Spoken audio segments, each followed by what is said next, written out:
महाराष्ट्र की राजनीति में राज ठाकरे ने लाउडस्पीकर का मुद्दा उठा के एक नया राजनीतिक घमासान शुरू कर दिया है। लाउडस्पीकर की आवाज हटाने, लाउडस्पीकर को हटाने को लेकर ये जो पूरा विवाद है उसमें शिया चांद कमेटी की शेफ अब्बास साहब हमारे संग मौजूद है बात करने के लिए। सर, आप ये बताइए कि मस्जिदों पे जो लाउडस्पीकर है, फतवा आप जारी करते हैं, पर इस बार राज ठाकरे साहब ने फतवा आप लोग के लिए जारी किया है। बिस्मिल्लाहिर्रहमानिर्रहीम। देखिए, राज ठाकरे साहब ने फतवा जारी नहीं किया है, वो महाराष्ट्र की जनता का जो कल्याण हो रहा है, हुकूमत कर रही है, जो उसको आगे बढ़ा रही है, उसमें डिस्टर्ब करना चाह रहे हैं।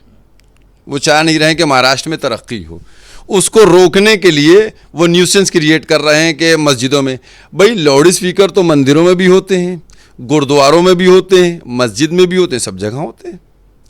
अगर आप एक सच्चे नेता हैं तो आपको सब जगह कहना चाहिए कि भाई आप लोग लाउड स्पीकर हटा दीजिए। तो हम पता चलता है कि राज ठाकरे साहब जो हैं वो निष्पक्ष बात कर रहे हैं।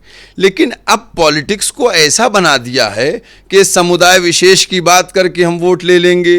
लेकिन इतना आप बिल्कुल सब ध्यान में रख लें कि समुदाय विशेष की बात करके थोड़े से वोट मिलते हैं, लेकिन अगर नफ़रत की आग कोई जला देता है तो आपको 2-4 साल के लिए कुर्सी ज़रूर मिल जाएगी, लेकिन देश जो हमारा है इसका भला ज़रा सा भी नहीं होगा। ये देश 10 साल पीछे चला जाएगा आपसे कि 2 साल की कुर्सी की लालच में। आपसे ये बात कह रहे हैं, वो तो कोर्ट का रेफरेंस दे रहे हैं, वो कह रहे हैं कि कोर्ट का आदेश है। मैं तो कोर्ट की बात कह रहा हूँ। हनुमान चालीसा की भी तैयारी इन लोगों ने कर रखी है। जैसे वो कह रहे हैं कि 3 तारीख के बाद हनुमान चालीसा रहेगी हर लाउड स्पीकर के सामने, मस्जिद के सामने। देखिए, अगर वो कोर्ट की बात कर रहे हैं तो उनको वहाँ के मुख्यमंत्री को घेरना चाहिए, मुख्यमंत्री के बंगले के बाहर जाना चाहिए कि ये कैसा मुख्यमंत्री है जो ये कोर्ट को इम्प्लीमेंट नहीं करा पा रहा है।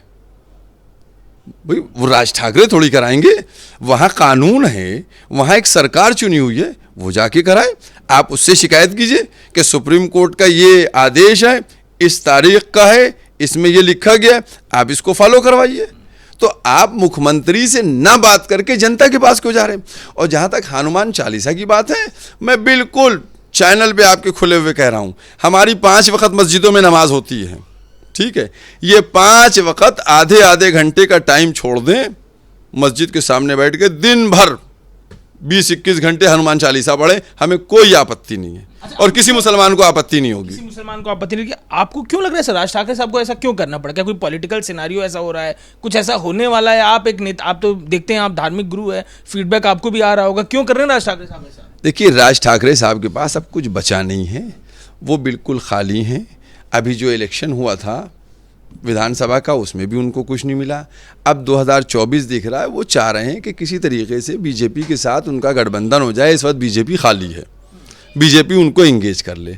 लेकिन मैं ये समझता हूँ कि इस तरीके से बीजेपी भी उनको इंगेज नहीं करेगी, क्योंकि जो केंद्र में हुकूमत है, मैं ये समझता हूँ कि वो इस तरीके की अब राजनीति करने से अपने को पीछे कर रही है। चूँकि इस वक्त मुल्क जिस तरीके से महंगाई में जूझ रहा है, आपके सामने एक तो श्रीलंका है और एक और कोई यूरोप का भी मुल्क है, जो हालात बन रहे हैं महंगाई की वजह से, चीज़ें लुट रही हैं, ऐसी कंडीशंस ना बने। अभी जो मैंने आज ही शायद किसी जगह देखा है कि महंगाई दर सबसे ज़्यादा मार्च में रही है, तो ये सरकार की जिम्मेदारी है, सरकार उसको कंट्रोल कर रही है। और सर की रामनवमी पे गुजरात में, मध्य प्रदेश में, अलग अलग राज्यों में दंगे देखने को मिले, विवाद देखने को मिले। कल मुख्यमंत्री ने कहा कि उत्तर प्रदेश इन सब मामलों में बचा रहा, नियम और कायदा यहाँ पे बेहद सख्त है। ये जो पूरी शांति थी, इसे आप कैसे देख रहे हैं? और जहाँ जहाँ दंगा हुआ उस पर क्या कहें? भाई, जहाँ शांति है, जहाँ लॉ एंड ऑर्डर अच्छा मेंटेन हुआ है, देखिए, जब कोई दंगा होता है तो मुख्यमंत्री भी जाती है, दंगा नहीं होगा तो उसका श्रेय भी मुख्यमंत्री को जाएगा। चूँकि 2017 से 22 तक बिल्कुल फैक्ट है कि कोई बड़ा दंगा ऐसा नहीं हुआ।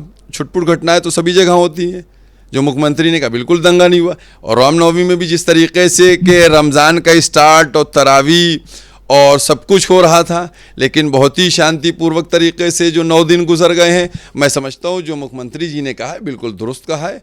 और उन्होंने जिस तरीके के डायरेक्शन दिए थे, और मैं समझता हूँ अगर इसी डायरेक्शन के साथ आगे चलता जाए मामला, तो हमारे सूबे के अंदर उत्तर प्रदेश में अमन व अमान बरकरार रहेगी। शिया धर्म गुरु हैं और मनसे नेता राज ठाकरे जो पूरा एक राजनीतिक स्टैंड लेकर आए हैं, उसके ऊपर अपनी राय रख रहे हैं। कैमरा पर्सन राजेश पांडे के संग अजय दुबे, AP न्यूज़, लखनऊ।